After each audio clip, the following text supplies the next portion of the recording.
Alright, so I got the kit for the lower engine guards, so I can mount the lower engine guards and then the upper tank guards. And it's a little bit tricky. There's no directions, and these little black covers that they have on the holes that you screw them to have plastic covers over them that snap right off, and then these things, which don't like to pull out, you have to screw them out.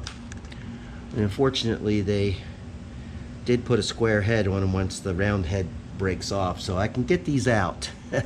I'm happy about that. After breaking 3 of them off and twisting them out, I tried the last one by just rotating the whole head, and I twisted it out without breaking it. So yeehaw. So the other thing is the radiator hose here is a little bit in the way of getting to the bolt here in order to be able to torque it. So you do have to unlatch this rubber one and lift it out of the steel cradles just a little bit to get your bolt in here and get your torque wrench in.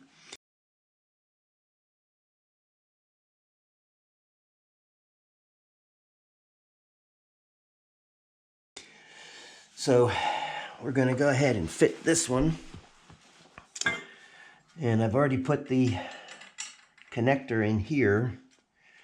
So we slide this on and then slide this up. It's pretty easy. Hardest part's getting my hand in there. I opted to go ahead and put stainless steel lock washers on. Probably not necessary, but I went ahead and did it. Spot. Okay. Yeah, that radiator hose is just a tad in the way. But we'll get around it. And I'm going to torque them to 25 Newton meters. I remember pretty sure that was the number that I remembered from doing the other Tiger.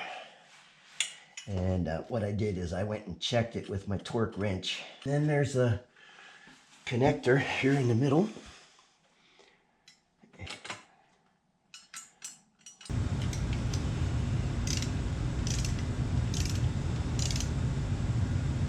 Well, they're actually 12 millimeter heads.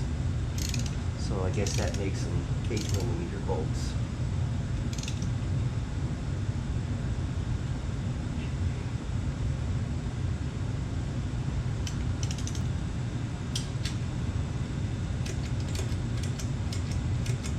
Clearance is a little tight on here because it's kind of right under the manifold, the header where it comes out of the head.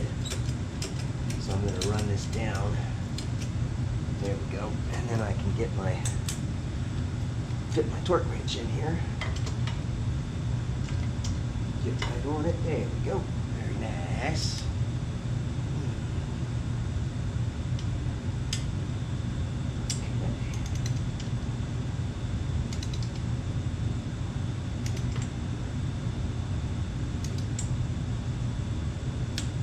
Okay, there's 25. Get the one underneath here.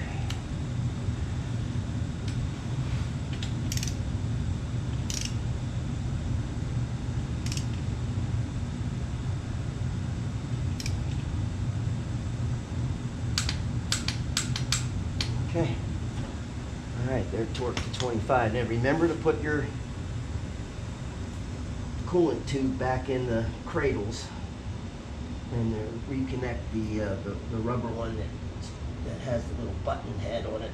Keeps it in place. Okay, you can see I have both sides on. The left side has been torqued. This side's still a little bit loose. There's a spacer, one little spacer that comes with it, and that needs to go in between the engine and the frame piece here for proper alignment on the right side.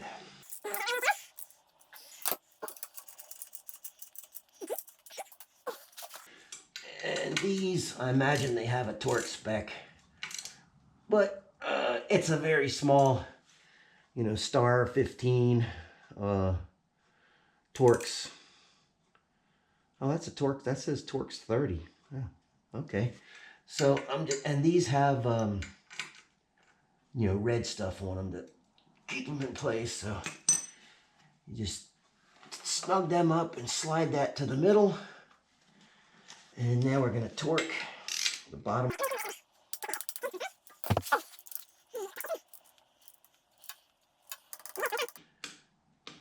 Okay. All right. So this lower is on. And that's the first step that you have to do. These have to be on for the upper tank guards to work, because they mount to partially to this and then to here and then under here. The lower engine guards are on, and I have to install the upper tank guards now. And in order to do that, I have to take off the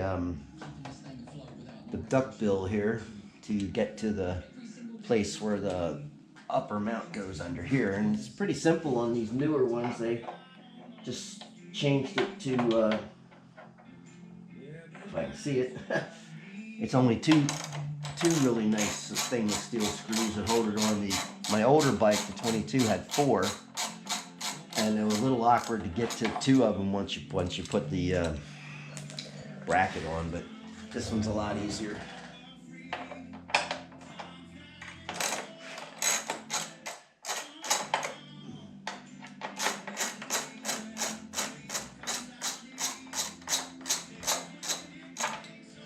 Take these 2 screws off. I'll put it somewhere. Up right here. And then you just yank it. Yeah, it's got the little things that it goes into back there, and then just these 2 screws. How nice. So I'm happy about that. I already put the mount on because I had this taken apart the other day when I was adjusting the forks. So this lets me get to it right here. Okay, so you have to take the engine bolt out and replace it with this bolt right here. The right side on, and it's a little snug, but it's not torqued yet. You can see how you have this is new, it goes into the frame here, so it prevents it from whacking the tank. That was the weak part of this design. My older one doesn't have that, but I dropped this a couple of times, stopped when I was up on the mountain, and I never had any issues. So I guess it really depends on how you crash, on whether it's gonna fold in or not. So the new ones have this now to keep it from folding in. So I'm gonna put the other side on. They're on rock solid. Well, I'm very pleased with that. The lower bars, the 4 bolts that go into the engine, torque at 25 Newton meters. And then the master bolt that goes in here behind this torques at 48. And then the outer bolt torques at 25. And then these 2 bolts here torque at 20. And the 2 bolts under here torque at 14.